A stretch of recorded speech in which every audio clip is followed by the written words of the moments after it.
Assalamualaikum anak-anak soleh dan soleha. Kembali lagi dengan Ustazah Ani. Hari ini Ustazah akan mengajarkan kalian IPA tentang hubungan gaya dan gerak. Minggu lalu Ustazah sudah memberikan materi hubungan gaya dan gerak, dan ini akan meneruskan materi itu kembali. Nah, sebelumnya siapkan dulu mutu dan alat tulisnya, kemudian kita baca Bismillahirrahmanirrahim. Bismillahirrahmanirrahim. Yuk, kita langsung. Tujuan hari ini pembelajaran adalah mengetahui pengaruh gaya terhadap benda dan bentuk benda. Baik. Minggu lalu Ustazah sudah menjelaskan materi hubungan gaya dan gerak, di antaranya apa saja? Ya, ketika kita bermain cungka-cungkit ada hubungan antara gaya dan gerak. Ketika kita sedang mendorong meja, mendorong kursi, atau mendorong troli, juga kita ada hubungan gaya dan gerak. Juga kita sedang bermain panahan atau ketapel, itu juga ada hubungan gaya dan gerak. Dan kemarin juga kita sudah membahas tentang gaya yang dapat mempengaruhi gerak sebuah benda. Ada gerak berdasarkan lintasan, berdasarkan keadaan, dan faktor-faktor yang mempengaruhi gerak benda. Sebelumnya sudah Ustazah beri materi tersebut, bisa anak-anak kembali buka materi itu. Hari ini Ustazah akan memberikan tentang pengaruh gaya terhadap benda. Apa saja? Ya, yang pertama, gaya mempengaruhi gerak benda. Yang kedua, gaya membuat benda bergerak menjadi diam. Contohnya apa? Contohnya sepeda yang di kayu, sepeda motor yang sedang bergerak, atau kelereng yang menggelinding, dan sebagainya. Jika sepeda di kayu kemudian direm, maka sepeda itu akan berhenti atau diam. Yang artinya apa? Artinya sepeda itu di kayu menggunakan gaya otot. Sepeda itu juga berjalan menggunakan gaya gesek karena bannya dengan aspal saling bergesekan. Nah, ketika direm, maka sepeda itu akan diam. Jadi, gaya membuat benda bergerak menjadi diam. Yang ketiga ada gaya mengubah kecepatan gerak benda. Contohnya, ketika jalan lengang, pengemudi akan menginjak gasnya. Akibatnya, mobil akan melaju kencang. Namun, ketika ada mobil yang lain di depan, pengemudi akan menginjak rem. Akibatnya, laju mobil akan melambat. Injakan gas dan injakan rem termasuk bentuk gaya. Oleh karena itu, gaya dapat mempengaruhi kecepatan gerak benda. Nah, jadi contohnya itu ketika ayah kalian sedang mengendarai mobil atau kalian sedang bermain kelereng, dengan pukulan yang keras, maka kelereng itu akan menggelinding dengan cepat. Tetapi kalau ada musuh di depan dan ingin mendapatkan musuh tersebut, maka kalian membidiknya dengan lambat supaya kena musuh. Itu contoh yang kelereng. Kalau contoh yang mobil tadi sudah Ustazah jelaskan. Nah, yang keempat, gaya mengubah arah benda. Tadi gaya mengubah kecepatan gerak benda. Yang sekarang gaya mengubah arah gerak benda. Contohnya apa? Contohnya ketika kamu bermain dengan sepeda dan kamu berjalan lurus kemudian ada belokan. Nah, seketika kamu langsung membelokkan stang kalian untuk belok menuju arah yang kalian inginkan.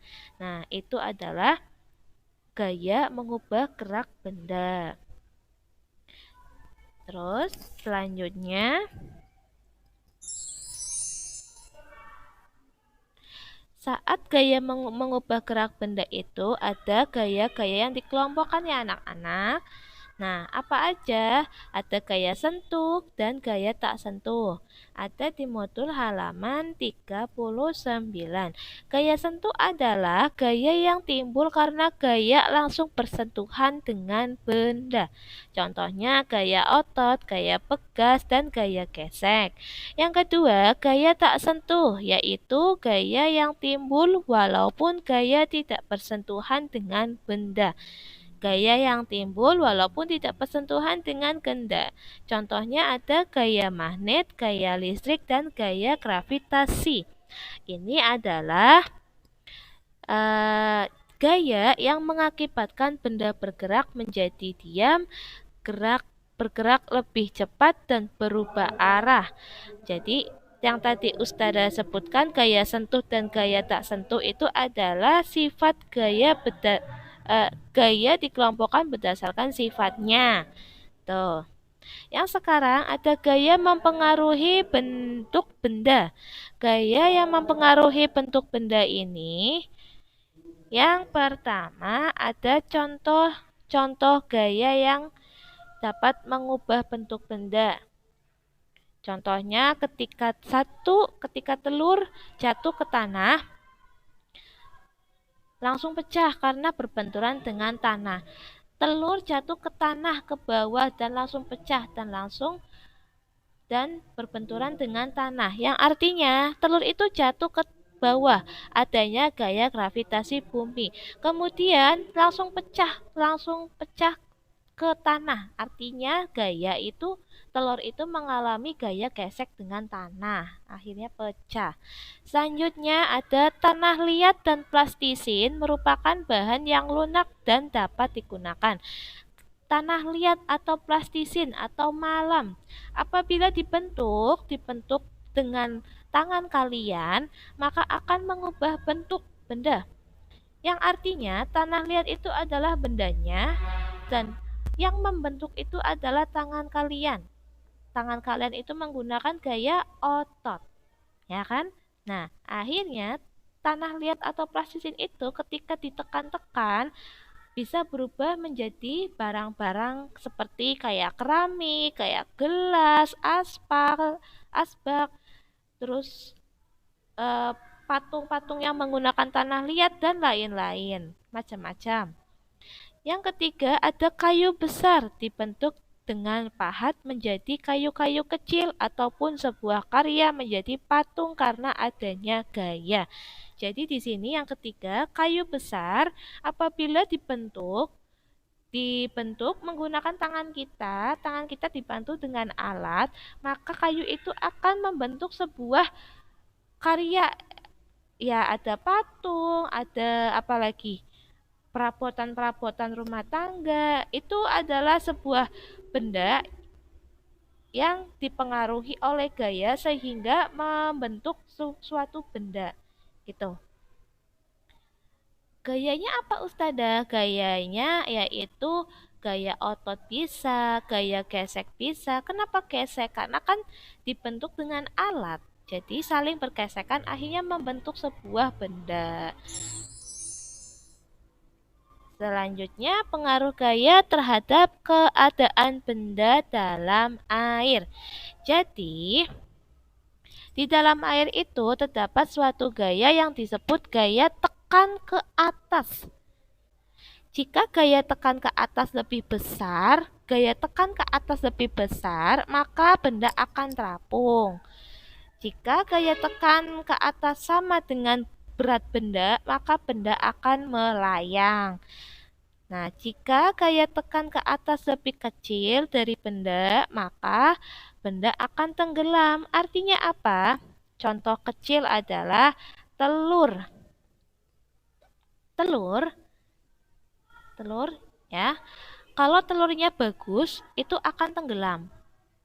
Kalau telurnya setengah mau membusuk, itu akan melayang di tengah-tengah. Tapi jika telurnya sudah jelek sekali